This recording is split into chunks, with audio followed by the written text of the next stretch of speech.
بچوں میں وہ موٹیویشن ہی نہیں ہوتی کہ ہم نے بھی کوئی دنیا میں کام کرنا ہے. تو اسی وجہ سے مسلمان دنیا میں سے کسی نے وہ نوبیل پرائز ون ہی نہیں کیا سوائے ڈاکٹر عبدالسلام صاحب کے. ورنہ 1 ارب کی آبادی ہے، اس میں سے کئی لوگ ایسے ہو سکتے تھے. لیکن یہ جو موٹیویشنل سپیکرز ہیں، یہ جو سوشل میڈیا انفلوئنسرز ہیں، دراصل یہ ڈی موٹیویشن کرتے ہیں. یہ ان کو بتا رہے ہیں کہ اس کی کیا ورتھ ہے. ایک طرف یہ کہہ رہے ہیں ہم نے 5 لاکھ سائنسدان جو ہیں وہ کریٹ کرنے ہیں. وہ 5 لاکھ سائنسدان کریٹ کرنے ہیں، سب سے پہلے ان کو یہ بتانا ہے کہ ادھر نہیں جانا نوبیل کمیٹی کی طرف، کیونکہ وہ تو بڑے بے ایمان ہیں. اور جو انہوں نے مثال پیش کی ہے، اس مثال میں بڑا کلیئرلی لکھا ہوا ہے کہ جس بندے کو انہوں نے نوبیل پرائز دیا ہے، he played a decisive role in that.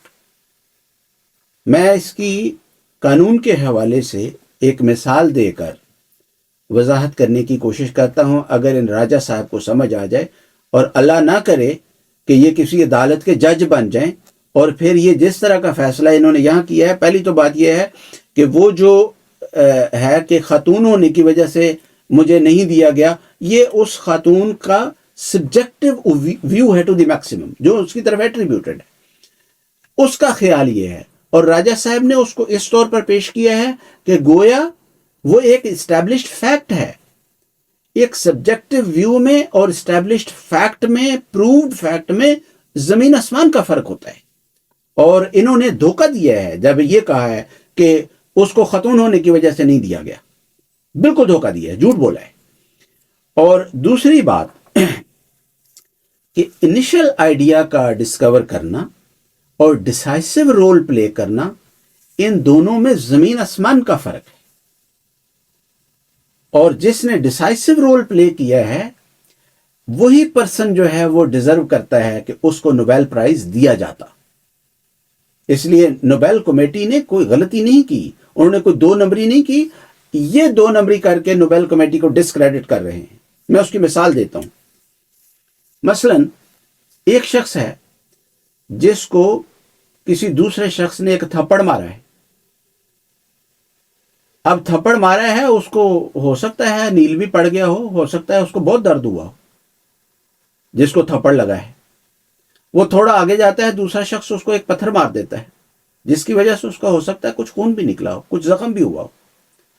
وہ تھوڑا سا اور آگے جاتا ہے اور ایک تیسرا شخص اس کے اوپر گولیوں کی بچھاڑ کر دیتا ہے، اور جس کے نتیجے میں وہ شخص مر جاتا ہے. اب اگر عدالت میں یہ کیس جائے گا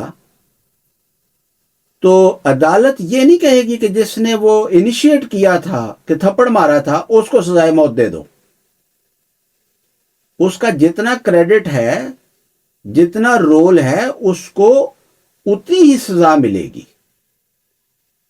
جس نے پتھر مارا ہے، اس نے ایک اگلی سٹیج اختیار کی ہے، اس کو جتنا اس کا جرم ہے اتنی ہی سزا ملے گی. لیکن جس نے گولیوں کی بچھاڑ کر کے اس بندے کی جان لے لی ہے، اس نے ڈیسائسو رول پلے کیا ہے. یہ ہوتا ہے ڈیسائسو رول. اگر آپ کو انگریزی کا ڈیسائسو رول سمجھ آ جائے تو اس کا یہ مطلب ہوتا ہے. تو آپ کے لاجک جو ہے اس کو اختیار کریں تو سزائے موت اس کو ہونی چاہیے جس نے تھپڑ مارا ہے، اور جس نے ڈیسائسو رول پلے کیا ہے اس بندے کے مرڈر میں، اس کو تو کچھ نہیں ملنا چاہیے، اس کو کچھ نہیں ہونا چاہیے. تو اللہ نہ کرے کہ آپ کسی عدالت کے جج بن بیٹھیں. یہ باتیں وہ جس طرح اوریا مقبول جان صاحب مسجد میں خطبے میں اس طرح کے لیکچر دیتے ہیں، وہاں تو ٹھیک ہے، کیونکہ مسجدوں میں آج کل اسی طرح کے لیکچر جو ہیں وہ ہو رہے ہیں. لیکن علم کی دنیا میں اس طرح کی مثالیں نہیں چلتی. علم کی دنیا میں یہ باتیں نہیں چل سکتی. آپ دیانتداری کے ساتھ میں یہ بات کہہ رہا ہوں، اگر ڈاکٹر تیمور رحمان اور یا تیمور لال جو وہ خود کو متعارف کرواتے ہیں، اور ڈاکٹر رحمان کی ویڈیوز سننے کے بعد معافی مانگ لیتے تو یہ آپ کے لیے بہت اچھا ہوتا. ہم اگلی ویڈیوز میں جو آپ کے سورسز ہیں ان کے اوپر انشاءاللہ بات کریں گے کہ وہ کتنے کریڈیٹیبل ہیں، ان کی ورتھ کیا ہے، اور کیوں ان کو ایکسیپٹ نہیں کیا جا سکتا، اور کیوں میں نے کہا کہ آپ نے ایک گندی مکھی کا رول پلے کر کے اس گند پہ جا کے منہ مارا ہے۔ جزاکم اللہ تعالی و احسن الجزا۔ السلام علیکم ورحمۃ اللہ وبرکاتہ۔